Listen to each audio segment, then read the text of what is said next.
Olá pessoal, no vídeo de hoje nós vamos falar sobre aprendizado de máquina, que é uma sub-área da inteligência artificial que está muito em voga ultimamente, que visa desenvolver algoritmos que são capazes de fazer com que os nossos computadores aprendam. Aprendam como, né? Em geral, e a gente vai ver isso, esses algoritmos eles precisam de uma base de experiências do passado, uma base de dados do passado, que descrevam um determinado problema, para que o meu algoritmo entenda como se comportar quando deparado com esse problema descrito por esses dados, né? E que ele possa replicar, que ele possa generalizar esse comportamento para outros dados que não aqueles que ele viu no seu processo de treinamento, digamos assim. Tá? Ou seja, generalizar para outras situações daquele problema para o qual ele foi treinado. Tudo bem? Então vamos começar. A gente vai falar um pouquinho sobre estes aspectos mais teóricos relacionados ao aprendizado de máquina nesse vídeo de hoje. Eu gosto de começar esse vídeo destacando isso daqui. Olha, isso aqui foi uma frase que é retirada logo lá do primeiro capítulo do Tom Mitchell, cujo nome é Machine Learning, lá de 1997, que ele diz o seguinte: na medida em que os computadores se tornam mais sofisticados, parece inevitável que o aprendizado de máquina exercerá um papel central em ciência da computação e tecnologia de computadores. Eu gosto de destacar isso porque essa frase, esse livro, foi escrito lá em 1997. Se a gente trazer essa afirmação para os dias de hoje, a gente consegue perceber que isso aqui é uma afirmação muito verdadeira, né? Se a gente perceber hoje, né, o contexto em que a gente vive, qualquer device, qualquer dispositivo eletrônico que a gente tem de alguma forma, alguma coisa de aprendizado de máquina embarcado naquela solução.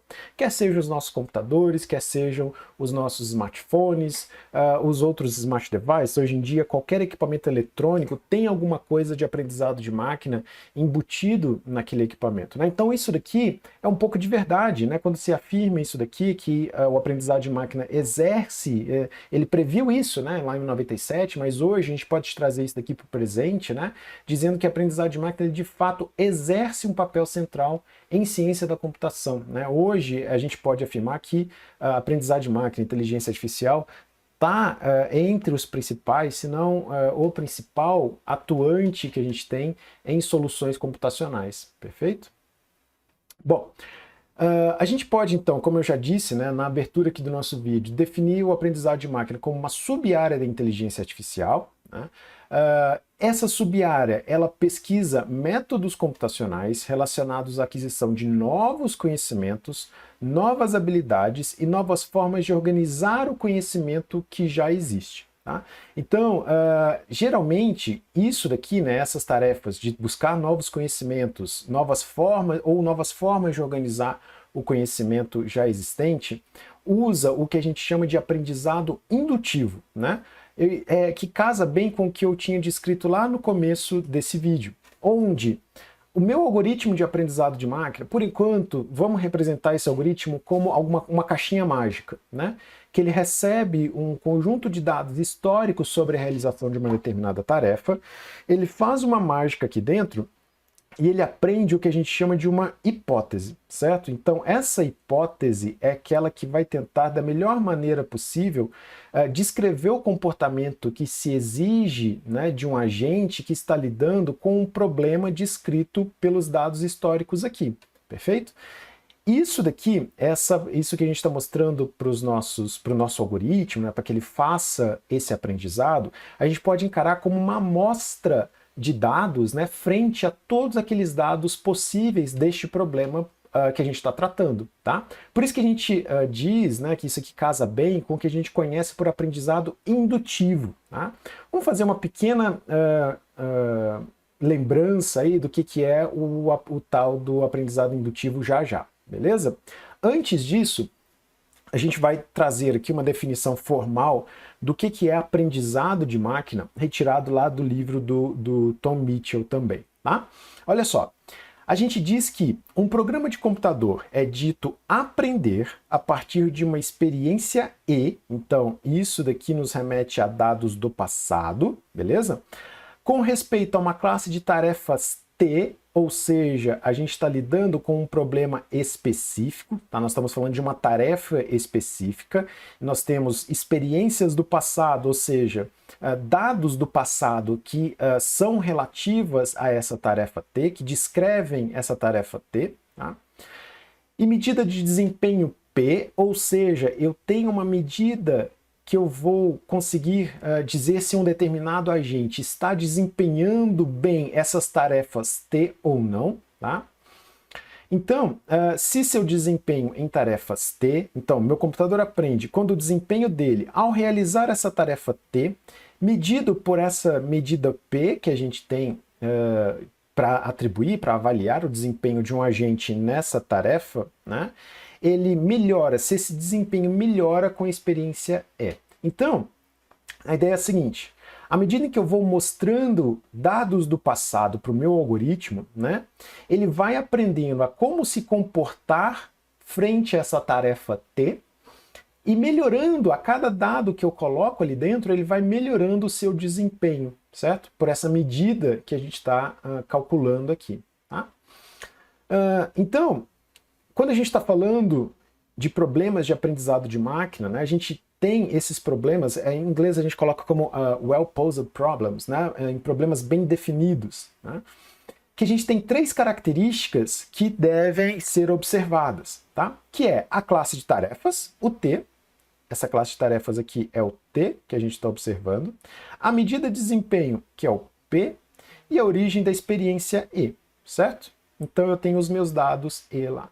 Então, essa tríade, né, T, P e E, é que vai definir, né, que deve ser observada para que eu consiga realizar uma tarefa de aprendizado de máquina. Então, eu consigo desenvolver algoritmos, eu consigo fazer, entre aspas, um computador aprender a desempenhar uma determinada tarefa específica, desde que eu tenha dados que descrevem a experiência daquele problema e que à medida em que eu coloco mais dados, que eu mostro mais experiências a este problema, ele melhora, a este algoritmo, perdão, ele melhora essa medida de desempenho sendo calculada. Perfeito? Vamos ver alguns exemplos aqui, ó. Por exemplo, a tarefa é aprender a jogar xadrez, beleza? Então o T é esse daqui, né?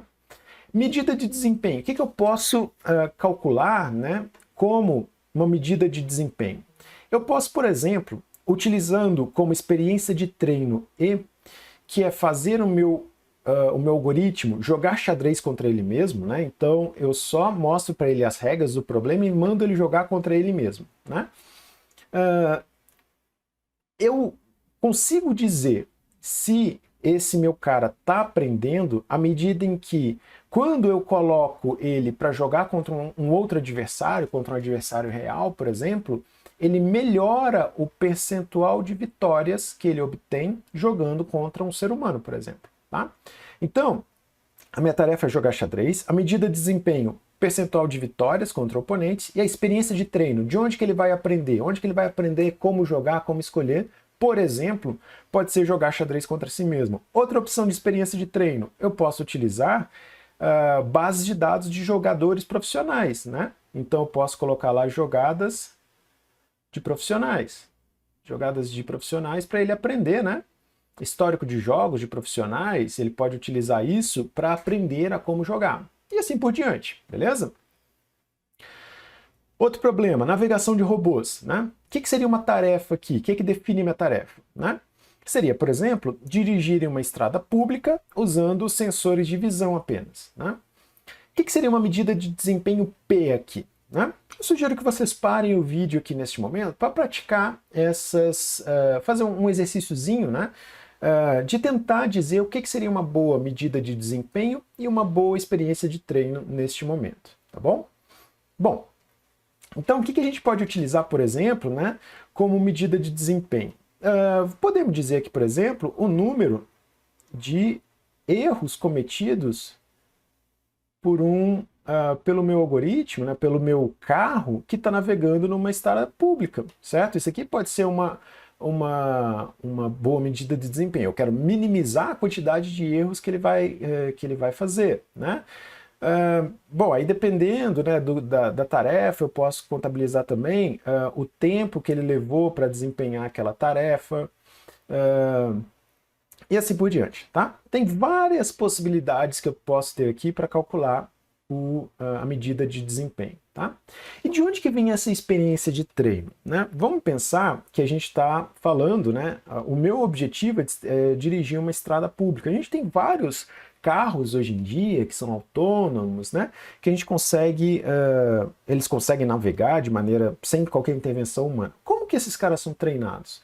Será que se coloca um carro desse sem saber nada para dirigir numa estrada pública? É daí que eu vou trazer experiência de treino? Muito provavelmente não, né? Então, aqui, por exemplo, eu posso utilizar simuladores, né? Dados de simulação de direção, né? Em estrada pública. O que mais que eu posso utilizar aqui? Eu posso mostrar para ele também, né? Horas de dados, né? Da navegação humana, né? Horas de navegação humana, mostrar para ele histórico de navegação humana, o que se fez em cada situação, né? O que um bom motorista faria numa situação, em cada uma das situações que ele está sendo colocado, né? E assim por diante, certo? Temos várias outras possibilidades. Filtro de spams, por exemplo, o que é minha tarefa, né? Separar e-mails válidos, né? E-mails válidos de inválidos, né? Separar e-mails válidos seria a minha tarefa, certo? Válidos e inválidos, beleza? O que seria a minha medida de desempenho? O que eu posso dizer, né? Que medida que eu posso dizer para avaliar se o meu algoritmo ele está à medida em que eu vou mostrando mais e-mails para ele, né? Se ele vai aprendendo ou não a discernir entre e-mails válidos e inválidos. Provavelmente alguma coisa relacionada a percentual, né? De erros, né? Por exemplo, percentual de erros na separação, né? Um que é válido ele diz que é inválido, ou o contrário, né? Que é inválido que ele diz que é válido, e assim por diante, né? Experiência de treino. Muito provavelmente aqui, o que a gente mostraria para um algoritmo aprender, né? São e-mails que foram separados, né? Por seres humanos, certo? Exemplos, bases de dados, né? Em que um humano foi lá e me disse, né, esse e-mail é válido, esse e-mail é inválido, né? E aí, com isso, o meu algoritmo ele tende a buscar, né, pelo padrão que o humano está descrevendo ali, né, como e-mail válido e e-mail inválido. Perfeito? Então, essencialmente aqui, né, o que a gente tem são dados anotados, que a gente diz, né, dados anotados por um ser humano, por um especialista do domínio, a gente pode dizer assim. Perfeito? Bom, então, para eles fazerem isso, né, para os nossos algoritmos de fato aprenderem, eles vão utilizar aquele aprendizado indutivo que a gente descreveu alguns slides atrás aí, né? Para isso, a gente utiliza aquela inferência indutiva, né? Que para fazer com que o nosso algoritmo ele consiga adquirir esses novos conhecimentos, né, e fazer essa previsão de eventos futuros. Isso daqui é que é o interessante, beleza? Os meus dados do passado, como a gente já tinha descrito, né, eles descrevem um pequeno pedaço de todo o espaço amostral que eu tenho daquele problema, daquela tarefa que eu quero descrever, né? Então, utilizando aquela pequena amostra, aquela pequena coleção de dados que eu mostro para o meu algoritmo, ele deve ser capaz de inferir, de chegar a uma hipótese, né, induzir uma hipótese que seja capaz de descrever o comportamento adequado frente a qualquer situação daquele problema para o qual eu estou tentando resolver, para aquela tarefa, tá? Então, essas observações do passado, né, esses exemplos que a gente tem, eles permitem que a gente descubra regras e procedimentos, tá? Então isso daqui é o que o meu algoritmo vai tentar entender, vai tentar enxergar de maneira automática a partir dos meus dados do passado. Então, a gente vai ter diversos algoritmos que vão tentar fazer essa indução da melhor maneira possível, tá? E para isso, eu devo ter cuidado para que o número de observações, para que esses dados, para que a minha experiência do passado, né, seja em quantidade suficiente e seja válida para aquele problema que eu estou tentando treinar o meu algoritmo a resolver. Tá? O que isso daqui quer dizer? Bom, no exemplo de navegação de um robô, por exemplo, né, o que eu vou fazer, o que eu vou mostrar para o meu algoritmo para ele tentar aprender? Eu tenho que mostrar para ele, por exemplo, assumindo que eu vou mostrar para ele horas de navegação de um ser humano, né? Quando eu vou mostrar para ele, eu tenho que garantir, por exemplo, que eu estou mostrando para o meu algoritmo uma quantidade de dados, né? Uma quantidade, por exemplo, de horas de dados que um usuário, né, simulando uma navegação ou dirigindo em público, uma quantidade de dados suficiente para o meu algoritmo observar uma quantidade razoável de situações que ele vai ser deparado, né, e que ele consiga aprender a como se comportar frente a cada uma daquelas situações. Né? Por exemplo, eu tenho que mostrar para o meu algoritmo como que ele vai se comportar frente a uma sinalização de pare, por exemplo. Né? Será que se eu mostrar uma única vez ele vai entender como isso vai funcionar? Muito provavelmente eu tenho que mostrar para ele várias dessas situações em que o navegador, né, o ser humano, ele se depara com uma placa que obriga ele a parar, certo? E aí que ele vai se comportar de maneira adequada, fazendo a parada antes da linha de contenção e assim por diante. Então, além da quantidade de vezes, além da quantidade de dados que eu tenho que mostrar para o meu algoritmo, que eu tenho que mostrar, é como se fosse mesmo treinar, educar o meu algoritmo para aquela situação, esses dados, eles têm que ter, como está colocado aí no slide, né? Ele tem que ser relevante, ele tem que ser válido para aquela situação.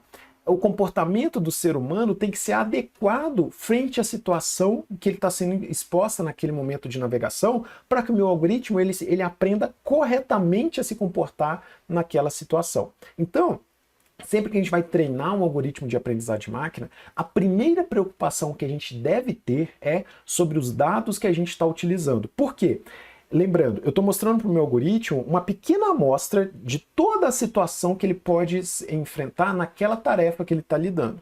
Então, essa pequena amostra ela tem que ser bastante representativa e de boa qualidade, para que ele aprenda a se comportar da maneira adequada naqueles dados e depois ele possa generalizar esse aprendizado da melhor maneira possível. Perfeito? Nós vamos ver alguns exemplos disso ainda nesse vídeo de hoje, tá bom? Então, olha só, vamos ver aqui um pouquinho sobre inferência indutiva para a gente entender essa definição. Né? Só para a gente relembrar, né, isso aqui muitas vezes a gente vê lá em disciplinas que nos remetem à teoria da computação, né, alguma coisa sobre teoria, introdução à computação, a gente vê alguma coisa nesse sentido. Mas basicamente, né, que a gente tem que diferenciar entre argumentos dedutivos e argumentos indutivos. Isso ajuda a gente bastante a entender como que um algoritmo de aprendizado de máquina funciona. Lembrando, os algoritmos de aprendizado de máquina, eles utilizam inferência indutiva. Vamos ver aqui. Um argumento dedutivo é da forma, olha, primeira premissa, nenhum dos alunos gosta de inteligência artificial. Então, percebam que aqui eu estou analisando o todo. Eu tenho acesso a essa primeira premissa, me diz sobre todo o universo que nenhum dos alunos gosta de inteligência artificial. Frederico é um aluno, tá? Então Frederico está aqui dentro, certo? Frederico é uma pequena porção, é o meu exemplo aqui, eu vou chamar aqui de F esse cara, tá? Vou pôr uma cor diferente aqui para a gente não confundir. É esse cara aqui, ó. O Frederico está aqui. Então, uma vez que eu sei que todo mundo que está aqui dentro não gosta de IA, né, não gosta de inteligência artificial, eu posso assumir que Frederico não gosta de IA porque ele está aqui dentro, certo? Então, isso aqui é um argumento dedutivo. Eu parto do todo para o específico. Agora, percebam como funciona o argumento indutivo. Primeira premissa, nenhum dos alunos que foram entrevistados até agora gosta de inteligência artificial. Então, percebam que eu não estou afirmando sobre todos os alunos, eu estou afirmando sobre uma pequena amostra. É isso daqui que eu tenho, eu vou chamar aqui de E, tá? Essa daqui é a minha experiência do passado, é o meu Ezinho. Então, a partir disso daqui, uma vez que eu entrevistei, sei lá, 20 alunos do universo de 100, tá? Então, percebam que eu tenho um universo de 100 alunos aqui, eu entrevistei só 20. Os demais estão aqui fora, beleza? Então, o argumento indutivo me permite assumir o seguinte: uma vez que eu entrevistei 20 e nenhum deles gosta de IA, eu posso afirmar que do meu universo todo, nenhum aluno gosta de IA. Eu expando do específico para o geral nesse caso. Perfeito? Então, enquanto no argumento dedutivo eu parto do geral para o específico, aqui eu parto do específico para o geral, certo? É isso que a gente utiliza em aprendizado de máquina. Eu tenho a minha experiência do passado, é uma pequena amostra de todo o meu universo de dados daquele problema. Eu treino o meu algoritmo, eu gero hipóteses aqui, nós vamos falar mais sobre isso, né? Eu gero hipóteses de como um agente deve se comportar frente a esse problema que eu estou representando aqui, e a partir disso, essa hipótese ela é generalizada para toda e qualquer outra situação dessa minha tarefa sendo estudada. Perfeito? Então, com isso, eu consigo fazer o que a gente chama de argumento indutivo, certo? De aprendizado, de inferência indutiva. Perfeito? Só para a gente ter, então, uma separação, né, no argumento dedutivo. Se todas as premissas são verdadeiras, a conclusão é verdadeira. Enquanto isso, no argumento indutivo, se todas as premissas são verdadeiras, a conclusão é provavelmente, mas não necessariamente verdadeira. Tá? Porque a gente sabe, né, como a gente viu, eu só tenho acesso a uma pequena amostra dos dados que descrevem todo o contexto, né, todo o universo daquele problema sendo tratado, perfeito? Aqui no argumento dedutivo, então, toda a informação do conteúdo fatual da conclusão já está, pelo menos implicitamente, nas premissas que eu tenho. Tá? Então, tudo que eu vou concluir já está nas premissas, mesmo que implicitamente. No argumento indutivo, não. Tá? A conclusão contém informação que não está nem implicitamente nas premissas que eu coloquei. Tá? Então, por isso que a gente está gerando, isso daqui me traz acesso a algo novo, tá? Algo que eu não tenho anteriormente. Tá?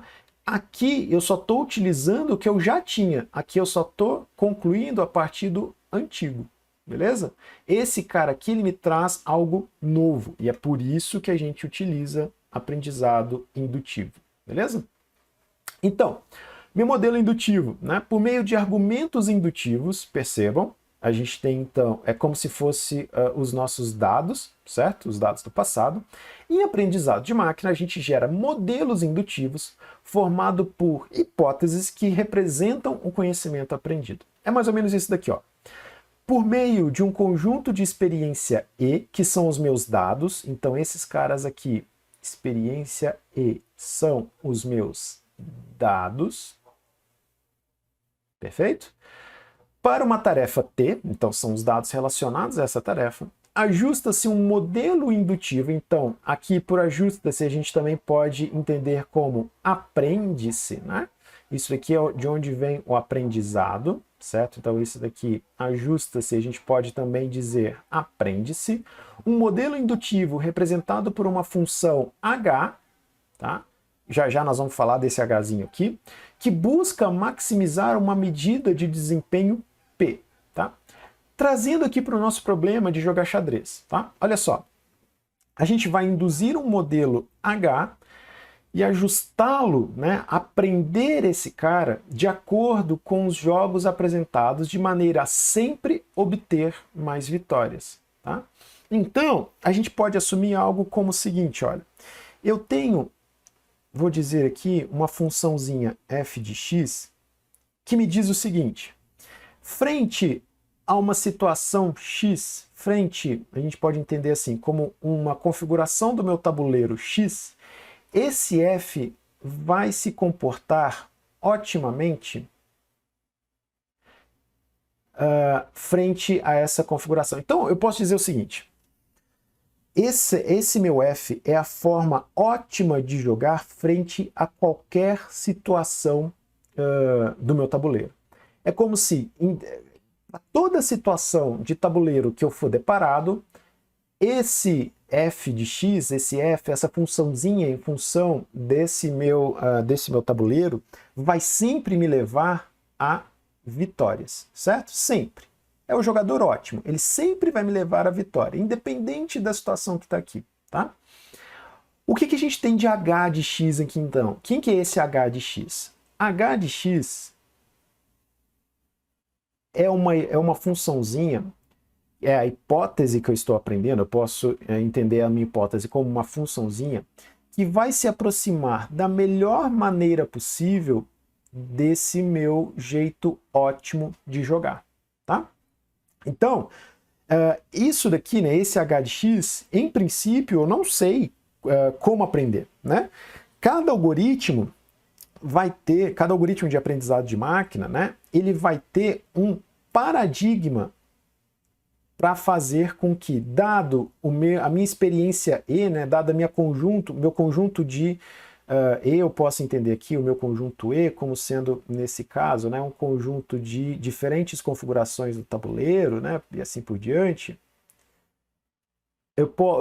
À medida que eu vou apresentando as minhas jogadas para o meu algoritmo, ele vai tentar, eu tenho várias formas de induzir essa hipótese H aqui, que se aproxime da melhor maneira possível do meu f de x, tá?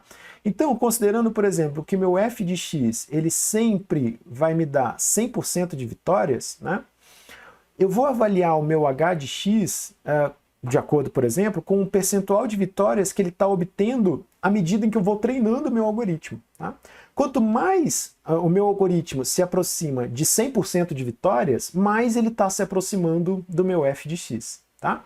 Então, como que eu faço essa aproximação? Como que eu faço essa otimização?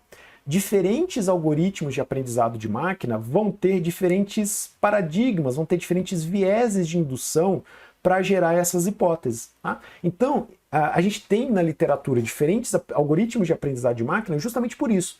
Cada um deles tem uma forma de fazer essa adaptação, tem uma forma de fazer essa aproximação de h de x, de maneira que ela se aproxime o melhor possível de f de x. Então, como a gente tem vários algoritmos na literatura, né, cada um deles tem o que a gente chama de um viés. Eles seguem um paradigma de treinamento, eles têm um viés de aprendizado. Nós vamos falar muito sobre isso aqui ainda ao longo dos próximos vídeos, né? Isso a gente vai ver bastante à medida que a gente for falando de aprendizado de máquina, tá? Mas só para a gente entender então, uma vez que eu tenho uma base de dados que me descreve essa experiência E, eu vou induzir uma hipótese, eu vou induzir uma função que, dada uma entrada de dados, vai gerar a melhor saída possível, a melhor resposta possível dada aquela situação. Perfeito? É isso que a gente faz de aprendizado indutivo dentro dos nossos algoritmos de aprendizado de máquina. Tá joia? Então tá. Então, de uma forma simples, né, isso aqui que a gente está falando, f é uma função alvo e a gente tem esse x e f de x, né? Para entrada eu tenho f de x, que é a saída ideal, né, a forma ideal de se comportar frente àquilo, e a gente vai induzir essa hipótese h que se aproxime da melhor maneira dessa hipótese f, tá? Dado um conjunto de treinamentos, dado um histórico de aprendizado, tá? Vamos ver aqui um exemplo simples da gente entender essa questão da indução de hipóteses, tá? Uma maneira que a gente pode interpretar dessa indução de hipóteses. Imagina o seguinte, olha, eu tenho que construir uma hipótese H que se aproxime dessa função f no meu conjunto de treinamento. Conjunto de treinamento são aqueles exemplos, né? É o meu conjunto E lá que eu tenho, que eu vou mostrar para o meu algoritmo para ele aprender a se comportar naquela situação, tá? Então isso daqui são os meus dados do passado, dados que eu já sei como ele se comporta, né? Para aquela situação. Então, aqui eu tenho, lembra que esse meu E, né? Ele é composto por vários pares x, f de x, que é, para cada possível entrada do meu problema, eu tenho a saída esperada para aquela situação, tá? Vamos ver aqui um conjuntinho de x e f de x, só para vocês entenderem o que eu quero dizer com isso. Imagina que aqui, né, o meu x é, vamos dizer, por exemplo, a área de uma casa, tá? E o f de x é o preço da casa, beleza? Então isso aqui, imagina que eu fiz uma pesquisa, né? Aí eu mostrei para alguns especialistas, para alguns corretores, e eu fui mostrando alguns exemplos, né? Cada pontinho desse daqui é uma casa que eu tenho, que descreve essa casa, a área dela e o preço dessa casa. Então, o preço que eu sei, né, o preço real da minha casa, ele é uma função da área, eu estou descrevendo aqui, né, o preço como uma função da área da casa, beleza? A ideia aqui para gente é tentar fazer, criar um algoritmo, né, criar uma função, induzir uma hipótese, um H, então vou tentar induzir um H de x, né, um H de x que se aproxime, que consiga replicar da melhor maneira possível o meu f de x, tá? Então é o seguinte, eu vou mostrar esses pontos aqui, né? E aí o meu algoritmo, para toda e qualquer, imagina que eu tenho aqui outras casas, né, que vão aparecer posteriormente, imagina que chegou uma outra casa aqui, chegou uma outra casa aqui, outros pontos, perceba que eu tenho vários outros pontos, né, várias outras possibilidades, à medida em que eu vou analisando outras casas, né, eu tenho várias outras possibilidades que eu posso mostrar para o meu algoritmo, tá? Eu tenho só um conjunto limitado que eu vou treinar o meu algoritmo, vou tentar fazer com que, dada a área de uma casa, ele consiga me predizer facilmente qual que é o preço daquela casa, tá? Então, analisando aqui, né? Deixa eu apagar esses caras aqui só para não poluírem muito, só para a gente entender que a ideia aqui é que a gente induza uma hipótese para depois generalizá-la, né? Então, eu tenho várias possibilidades aqui, né? Uma hipótese H que eu vou aprender, ela é consistente se ela se ajusta em F em todos os exemplos do meu conjunto de treinamento. Tá? Então imagina o seguinte, olha, dado um problema 2D como esse, né, que eu tenho x e y, x e f de x, um modelo mais simples que eu posso treinar, que eu posso induzir nessa situação, seria uma reta. Né? Eu vou fazer uma retinha aqui, né? Passando, por exemplo, aqui na minha origem, posso propor uma reta que sai daqui e vem nesse sentido, né? Então, essa daqui é uma funçãozinha do tipo ax mais b, né? Onde a e b são parâmetros desse meu modelo, correto? Isso aqui é uma funçãozinha que descreve uma reta, né? E percebam que para cada valor de x possível, né, jogando nessa minha equaçãozinha, eu tenho uma reta que é gerada. Perfeito? Percebam que, dada a definição de uma hipótese consistente, né, essa equação, primeira, mais simples, ela ainda não é consistente. Eu tenho vários conjuntos, vários pontos de treinamento aqui que eu mostro para o meu algoritmo, mas essa reta ela não se ajusta, ou seja, ela não passa perfeitamente em todos os pontos. Né? Agora imagina que eu tenho uma segunda hipótese aqui, ó. Eu tenho uma segunda hipótese que ela já é alguma coisa mais complexa, né? Ela já vai passando por alguns pontos e já vai subindo, né? Imagina que essa reta, essa outra reta aqui, ela tem algo do tipo ax2 mais bx mais alguma coisa aqui, tá?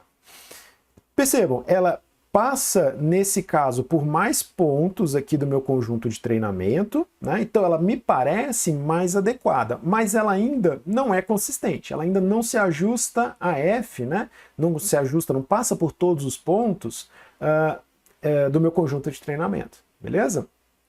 Vamos ver aqui uma terceira possibilidade, né? Vamos ver aqui essa daqui agora, ela passa aqui, ela vem, ela passa, e ela vem aqui em cima e continua, né? Então, aqui eu tenho uma outra curva descrita por uma equação do tipo ax3 mais bx2 mais bax2 mais alguma coisa assim, tá?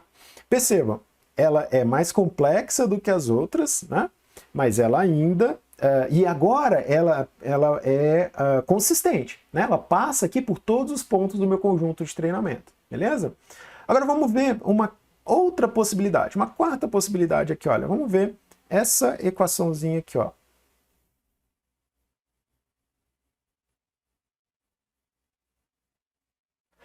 Essa daqui é uma equação, é uma reta, uma figura, né? Uma reta. Uma figura que pode ser descrita pela equação ax10 mais bx9 mais abx9 mais parará, parará, pororô.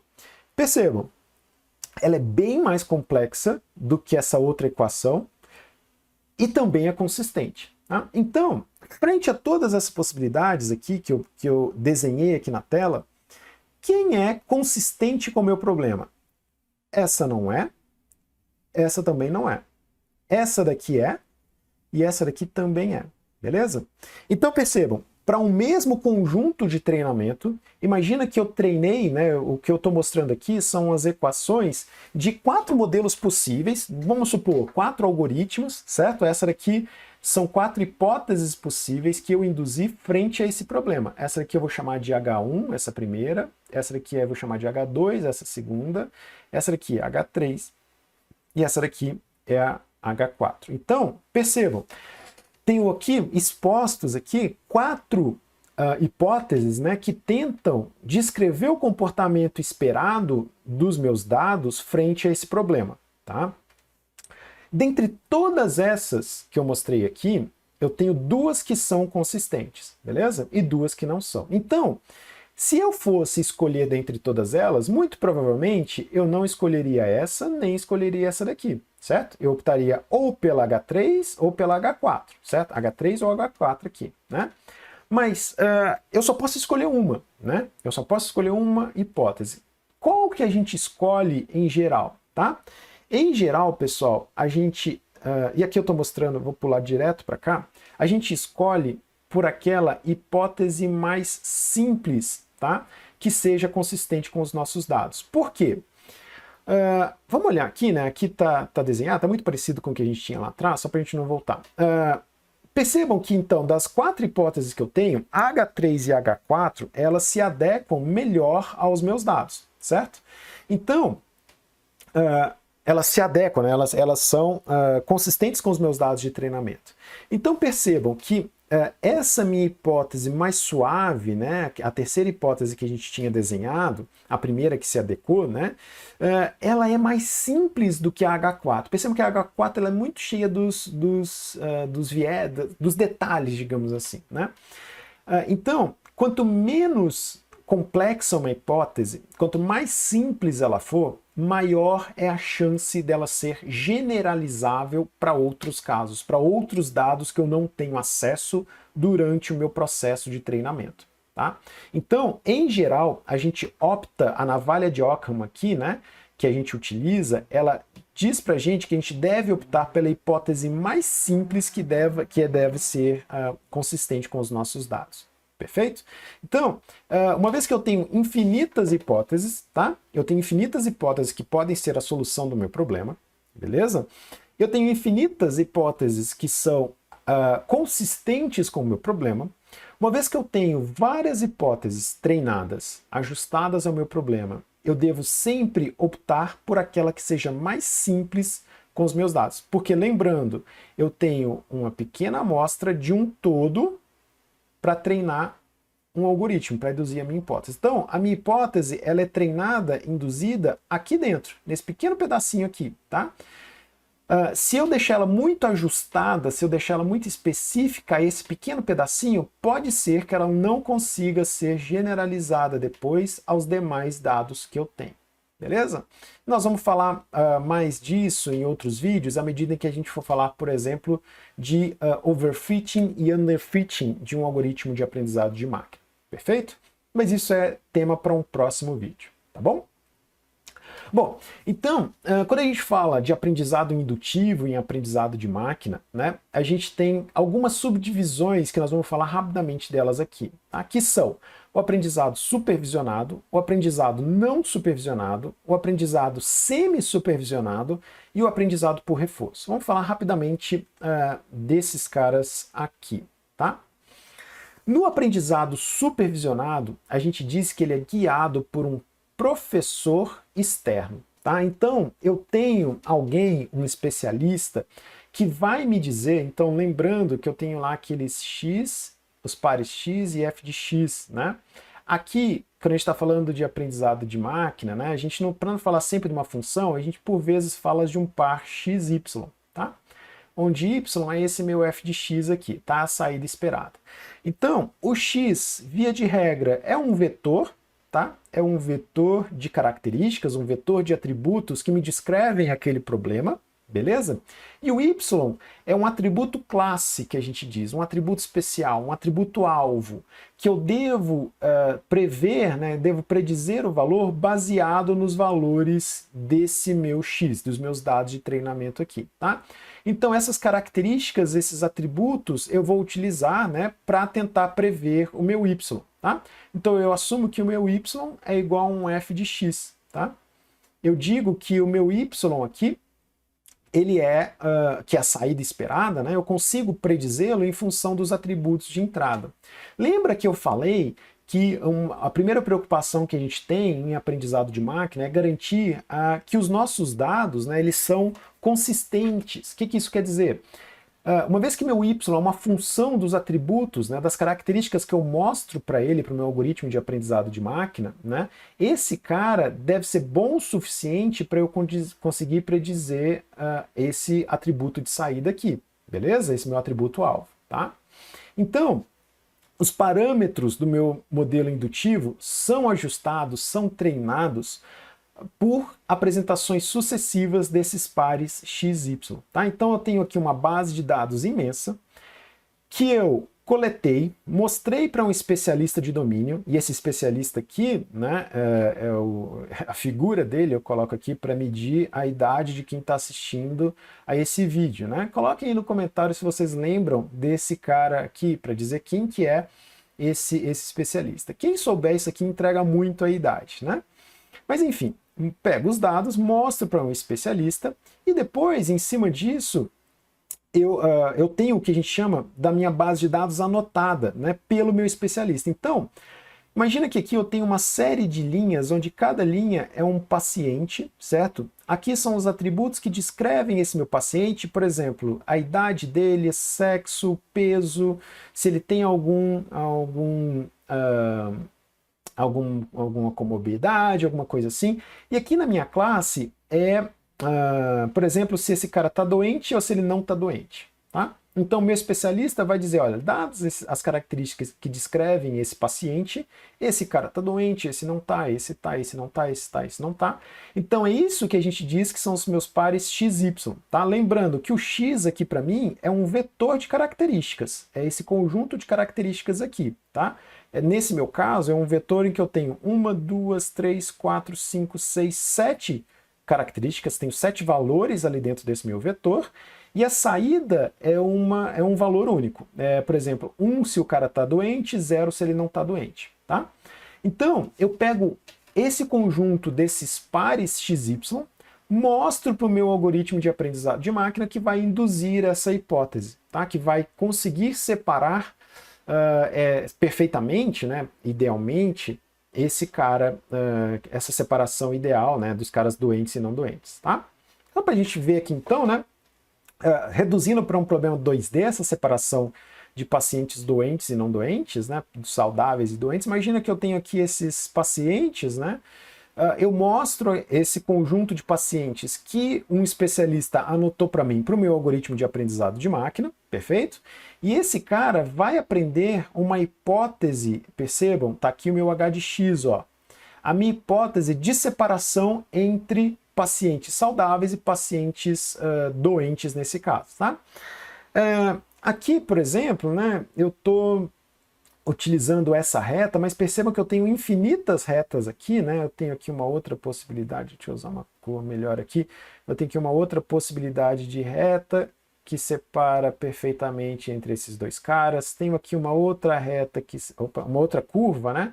Que separa perfeitamente entre esses dois caras, tenho aqui uma outra curva que vai separar perfeitamente entre esses dois caras, tá? Então, lembrando, eu tenho infinitas hipóteses que solucionam ou que buscam solucionar esse meu problema. Eu posso ter hipóteses ruins também, tá, gente?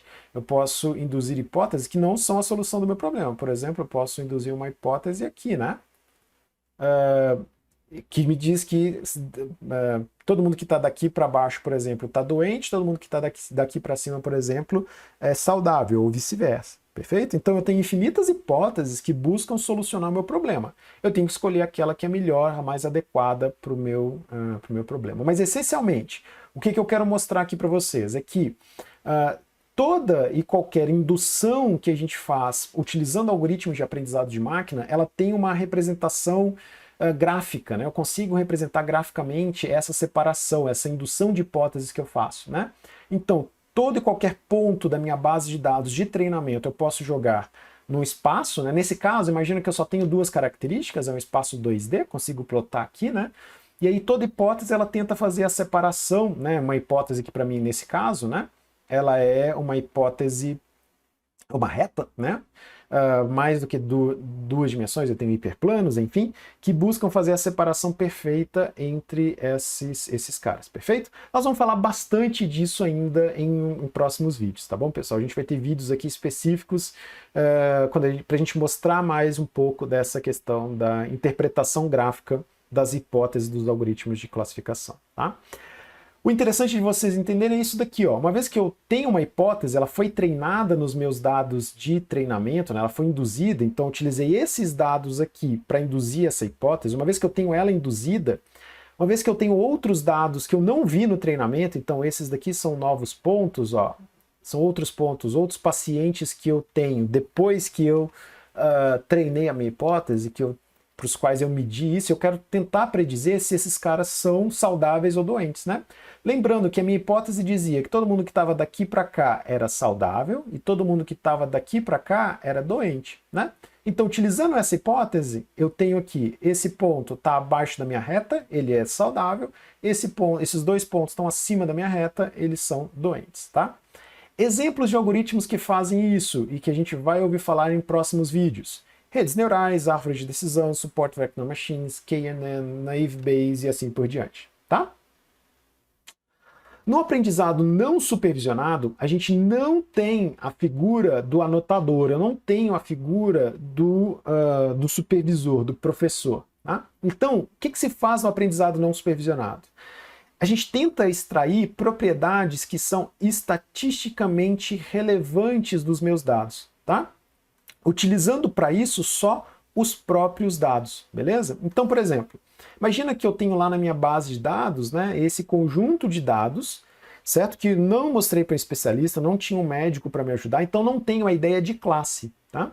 Eu vou mostrar esses dados para um algoritmo de aprendizado de máquina não supervisionado, no intuito de descobrir padrões interessantes nesses dados. Então, aqui eu estou mostrando um exemplo, por exemplo, de agrupamento, tá, pessoal? Então, aqui eu estou mostrando isso para o meu algoritmo, ele provavelmente vai perceber que aqui eu tenho um conjunto de exemplos que são bem próximos e aqui eu tenho um conjunto de exemplos que também são bem próximos, tá?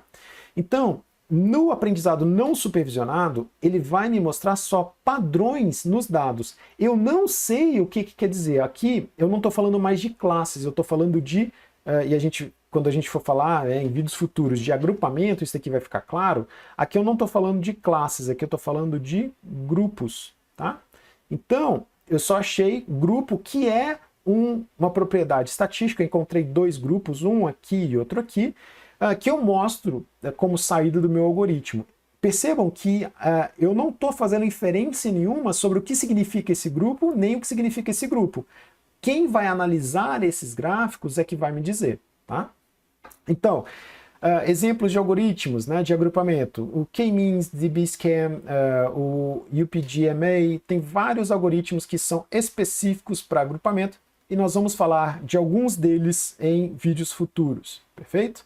Então, além disso, uma outra tarefa que é muito comum, né, em aprendizado não supervisionado é a geração de regras de associação, aquelas regras do tipo se então, né? Por exemplo, olhando aqui para os dados, né, ele vai olhar, tentar associar características que ligam a idade e a temperatura dos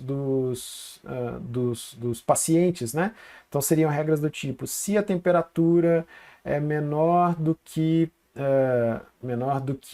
sei lá, 37 graus, então a idade é menor do que 38, por exemplo, tá? Enfim, olha para esses dados e tenta inferir de novo características analisando essas propriedades. Nós vamos falar também, vai ter vídeo específico aqui para falar só sobre geração de regras de associação mais adiante, perfeito? E além disso, né, misturando o aprendizado supervisionado e o não supervisionado, eu tenho o aprendizado semi-supervisionado, que é aquele cara que ele só tem uma pequena porção dos dados anotados por um especialista, tá? Por exemplo, quando eu estou fazendo web mining, né, quando eu estou trabalhando com páginas da web, classificação de páginas da web, por exemplo, né, eu posso formar, mostrar para alguns usuários um conjunto de páginas que são similares. Então imagina que eu estou lá classificando, eu tenho um monte de páginas da web lá, um monte de páginas que eu coletei, estão todas elas aqui, e eu tenho um conjunto de características, tá? Como por exemplo, eu quero classificar as minhas páginas da web entre esportes, saúde, economia e assim por diante, tá? Então imagina que eu tenho essas três classes aqui, por exemplo, tá? Por mais que eu tenha uma base de dados aqui muito grande, tá? Imagina que eu tenho uma base de dados muito grande, que tem várias, imagina que eu tenho aqui 1 milhão de páginas da web anotadas, tá? Que eu mostro, anotadas entre essas três características aqui, né? Que eu vou mostrar lá para o meu algoritmo de aprendizado de máquina para ele poder induzir a hipótese, né, de classificação desses caras, beleza? Por mais que eu tenha muitas páginas da web anotada, isso daqui é muito menor do que o que eu tenho no meu todo, né? Eu tenho muito mais páginas da web do que essas 1 milhão que estão anotadas aqui, né? Aí nesse caso, onde o meu conjunto de dados anotados é muito menor, imagina que eu quero classificar a web inteira, né? Que esse meu conjunto de dados anotado é muito menor do que o todo que eu tenho para classificar posteriormente, né? Nesse caso, algoritmos de aprendizado de máquina supervisionado podem não desempenhar bem. E aí a gente tem algumas estratégias que podem ser utilizadas nesse caso para otimizar o desempenho. E aí é que entra o aprendizado de máquina semi-supervisionado. Eu não vou entrar em detalhe aqui agora desses caras, mas também nós teremos vídeos aqui no canal falando sobre aprendizado de máquina supervisionado posteriormente. Nós vamos mostrar alguns exemplos de algoritmos e utilização, né, a importância do aprendizado de máquina semi-supervisionado nesses casos. Perfeito? Além disso, né, para finalizar, a gente tem o aprendizado de máquina por reforço, que é muito utilizado, por exemplo, no aprendizado de navegação de robôs, né? É muito fácil da gente entender, o melhor exemplo que a gente tem é esse, né? Onde eu tenho um agente, né, meu algoritmo de aprendizado, ele está aqui, ele realiza uma ação no mundo dele, e aí essa ação vai levar ele para um outro estado. E esse outro estado, né, ele recebe um reforço. A ideia é que decisões corretas, né, elas sejam recompensadas e decisões erradas elas recebam uma punição, digamos assim, entre aspas. Tá? Aqui é muito fácil da gente pensar na navegação de robôs quando ele toma, por exemplo, quando eu estou treinando um algoritmo para aprender a dirigir um carro, né? Quando ele vê uma placa de pare e ele para, né? Então ele foi para o estado correto, ele tomou a ação correta. Então ele deve receber uma recompensa para ele aprender que essa ação foi a correta. Agora, quando ele vê a placa de pare e ele acelera, então ele deve receber uma punição. Essa ação que ele tomou foi incorreta frente à situação que ele estava lidando. Perfeito? Bom, para a gente projetar, né, para a gente fazer um processo de aprendizado de máquina correto, né, a gente tem isso aqui, eu já tinha falado anteriormente, né, a gente deve garantir a representatividade dos nossos exemplos, dos nossos dados, né?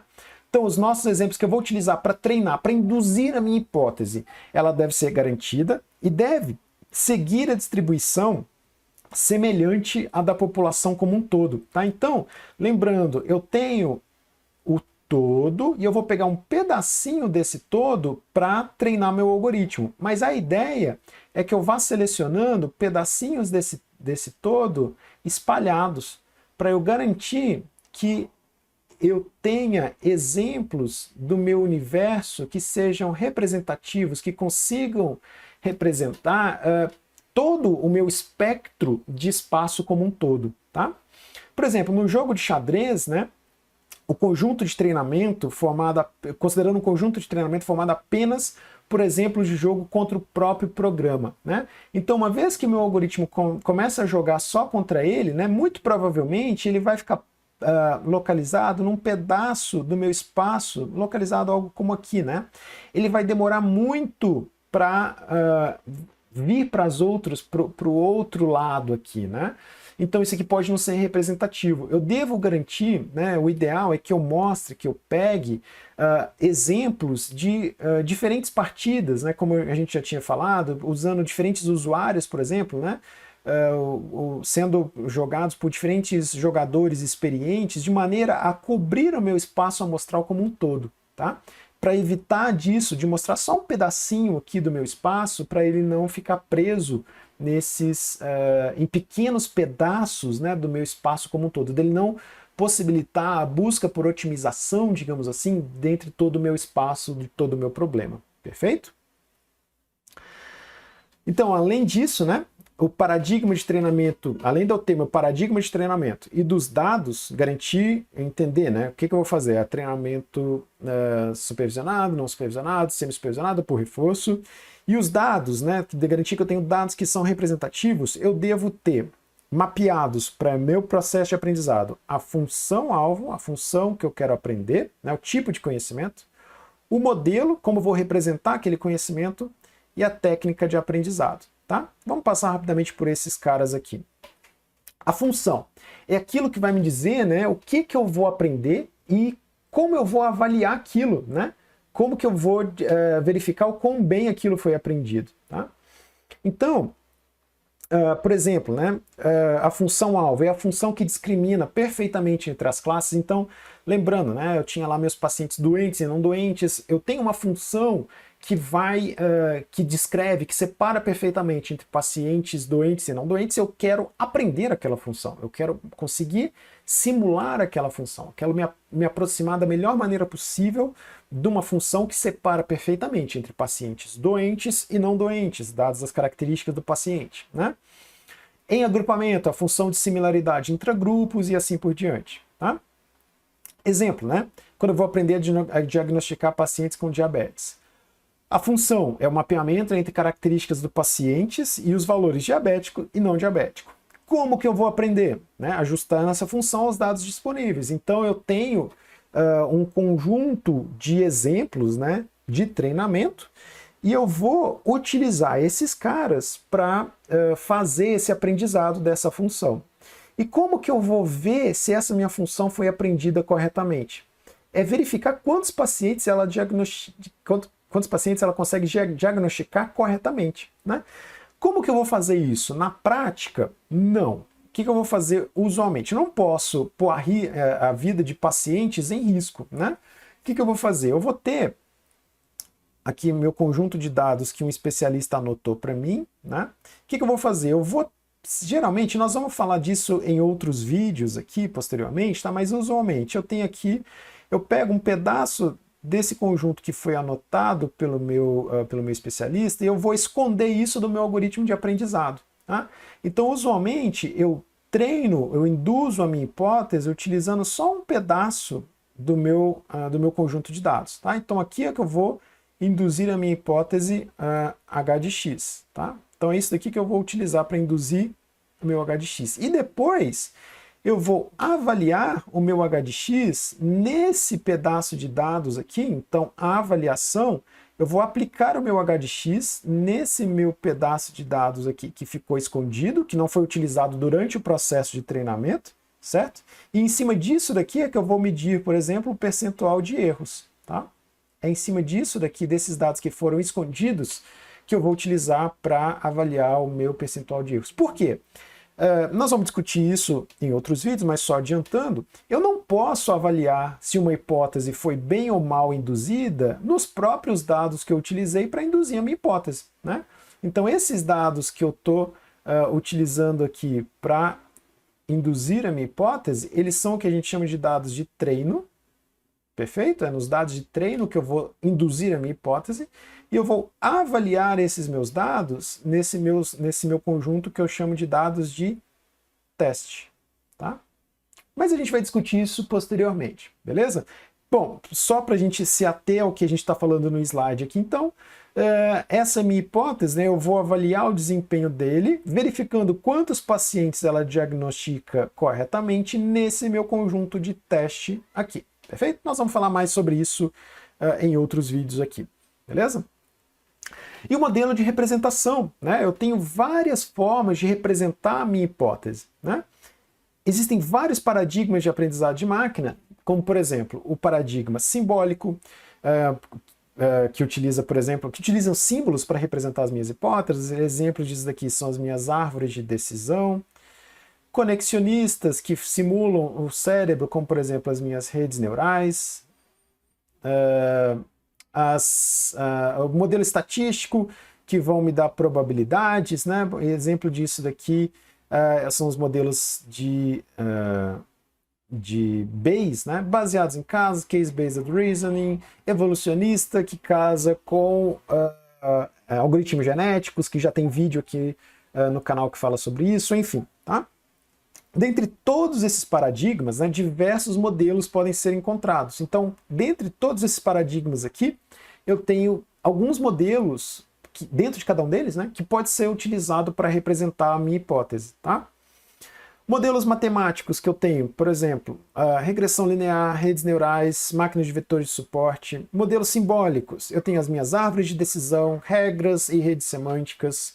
Modelos lazy, né, ou baseados em instância, o KNN, vizinhos mais próximos, K vizinhos mais próximos, case-based reasoning, baseados em casos. Modelos probabilísticos, naive Bayes, redes bayesianas, mistura de gaussianas, modelos de Markov. A gente tem vários exemplos, né?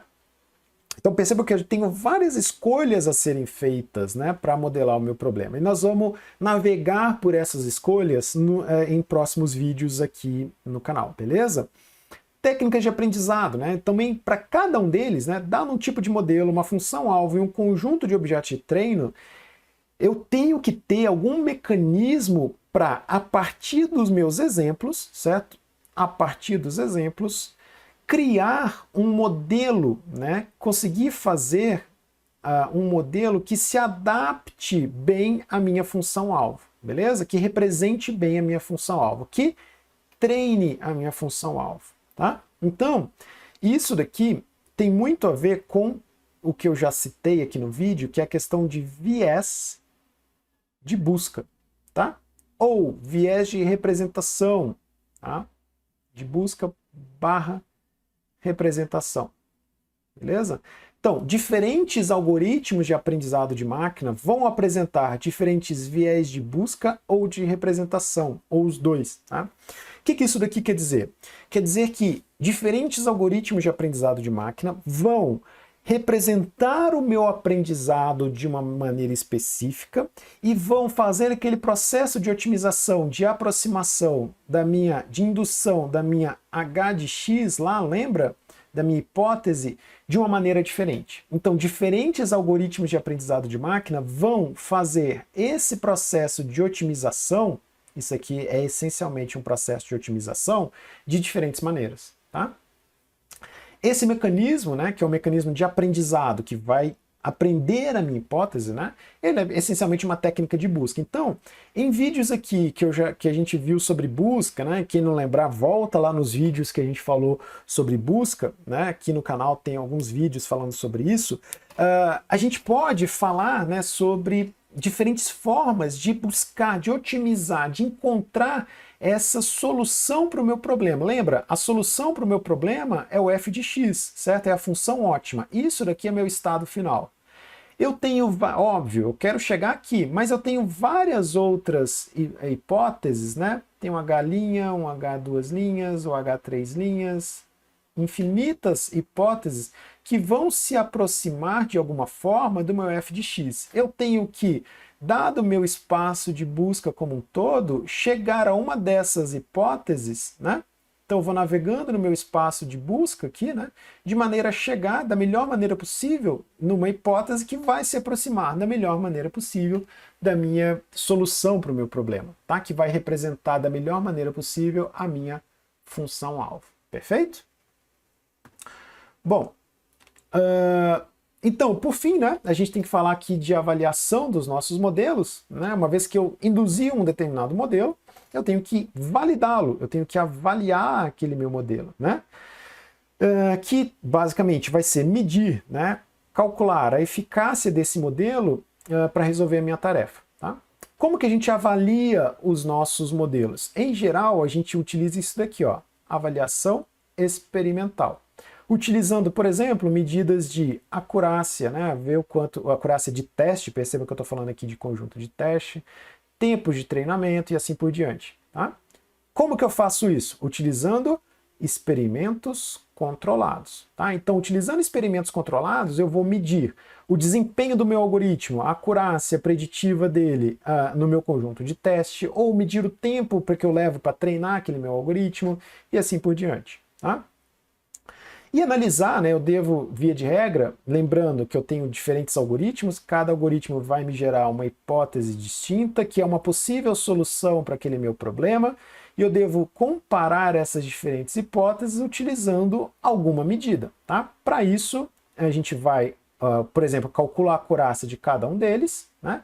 Então esse aqui vai ter um AC1, que eu vou chamar aqui, esse aqui vai ter um AC2, esse daqui vai ter um AC3, eu devo comparar essas três acurácias aqui para me dizer que, por exemplo, né, a primeira hipótese é a mais adequada para o meu problema. Tá? Então eu escolho essa daqui em detrimento dessas outras duas. Como que eu chego nisso? Né? Comparando e utilizando um rigor estatístico nessa minha análise. Tá?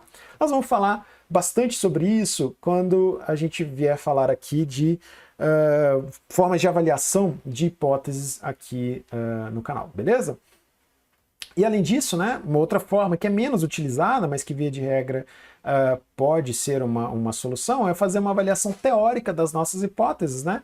Como analisar matematicamente, né? Isso aqui envolve, obviamente, prova, por exemplo, de convergência dos nossos algoritmos, tá? E além disso, obviamente, falar de complexidade, habilidade de generalização, né? Mas sempre provando que o meu algoritmo ele consegue generalizar, que a complexidade dele é de O de alguma coisa, né? Então essa avaliação teórica ela envolve um formalismo matemático ali por trás que usualmente, né, não cabe para a maioria das aplicações. A menos, a avaliação teórica ela é mais utilizada quando a gente está propondo algoritmos, tá? Quando eu estou propondo um novo algoritmo, aí sim, aí eu tenho que, via de regra, avaliar teoricamente, tá? Então aqui eu uso a teoria para dizer que aquele meu algoritmo ele converge ou não converge para a situação x, y, z, beleza? Para quem vai utilizar, né, aquele algoritmo tenha pelo menos um insumo, né, para tomada de decisão, falando vou utilizar esse algoritmo ou não vou utilizar. Via de regra, a gente já tem um ferramental que é disponível na literatura, né? E aí, dado o meu problema, eu tento encontrar o melhor algoritmo comparando o desempenho desses algoritmos no meu problema. Tá? Então, para a maioria das vezes em que eu só vou usar os algoritmos, né, não estou tentando propor nada, eu faço uma avaliação experimental. Quando eu estou propondo um novo algoritmo, aí sim é interessante que eu faça uma avaliação teórica. Tá? Óbvio que isso aqui não é uma regra, tá, gente? Eu posso, quando eu estou fazendo uma determinada aplicação, tentar fazer uma avaliação teórica, tentar fazer uma proposição que vai me dizer se aquele algoritmo funciona ou não funciona para categorias de problemas similares àquele que eu estou utilizando no momento, tá? Mas, usualmente, em aplicações de aprendizagem de máquina, nós vamos optar por avaliações experimentais na maioria dos casos, perfeito? Bom, e aí a escolha do algoritmo, né, é muito dependente da tarefa a ser realizada, né? Por exemplo, para tarefas de regressão, por exemplo, onde aquele atributo-alvo ele é contínuo, tem infinitos valores, eu posso realizar aprendizado supervisionado ou semi-supervisionado, via de regra. Né? Classificação, também aprendizado supervisionado e semi-supervisionado. Para agrupamento, eu tenho agrupamento semi-supervisionado e agrupamento não supervisionado. E regras de associação, geralmente eu tenho regras supervisionadas, regras de classificação e regras não supervisionadas, regras de associação, tá? Isso aqui é só para a gente mostrar que eu tenho, para cada um desses aqui, eu tenho diferentes algoritmos que podem ser a solução do meu problema, tá? Então, um resuminho, né, de questões relevantes em aprendizagem de máquina, em proposições de sistemas de aprendizagem de máquina. Quais algoritmos que existem que podem aprender as funções alvo, o meu f de x, né, para aquele meu conjunto de exemplos, para minha tarefa t, da qual eu extraí os exemplos e aqui, né? Em que situações esses algoritmos convergem para essa função desejada, né? Quais são os melhores algoritmos para determinados tipos de problemas? Qual é a quantidade suficiente de dados? Qual é o conhecimento prévio? Eu posso utilizar aquilo dali? Isso daí vai me ajudar a solucionar o meu problema, né? Percebam que essas questões, elas não são fáceis de serem respondidas e, para a grande maioria das vezes, elas envolvem análise empírica, elas envolvem experimentação. Tá? Então, como que eu vou saber se os meus dados são suficientes? Pego os dados que eu tenho, treino meu algoritmo, induzo minha hipótese, avalio minha hipótese. Deu certo? Não, não deu. O que eu posso fazer aqui? Vou tentar aumentar a quantidade de dados. Aumentando a quantidade de dados, solucionou meu problema? Meu algoritmo aprendeu melhor? Beleza, então aquilo dali solucionou meu problema. Mesmo aumentando a quantidade de dados, não solucionou meu problema? Bom, então talvez o meu algoritmo ele não seja adequado, ele não convirja, ele não consegue, talvez não seja um algoritmo muito próximo, adequado para solucionar o meu problema naquela situação. Então eu tenho que buscar um outro tipo de algoritmo para solucionar o meu problema. Tá? Então a gente vai navegando por essas situações e aí a gente tem que tentar lidar com isso da melhor maneira possível. Então envolve experiência empírica. Óbvio, com o tempo, com a experiência em algoritmos, com a experiência em desenvolvimento de sistemas de aprendizado de máquina, você já vai tendo um feeling, né? Você já vai sabendo mais ou menos o que pode funcionar, o que não pode funcionar para uns determinados tipos de problema. Então isso meio que poda um pouquinho as opções que você tem para testar empiricamente. Mas ainda assim, não existe uma solução única para qualquer tarefa de aprendizado de máquina, não existe um melhor algoritmo universal para qualquer tipo de problema. Geralmente a gente tem que testar diferentes hipóteses para o nosso problema, testar diferentes algoritmos no nosso problema, para os nossos dados, para novos dados que a gente consiga adquirir nesse momento. Perfeito? Pessoal, então é isso, esse vídeo de hoje ele para por aqui. O objetivo dele foi só dar uma introduzida bem pequena a algoritmos de aprendizado de máquina e a gente volta a falar especificamente de outros assuntos de aprendizado de máquina nos próximos vídeos aqui no canal. Então até lá!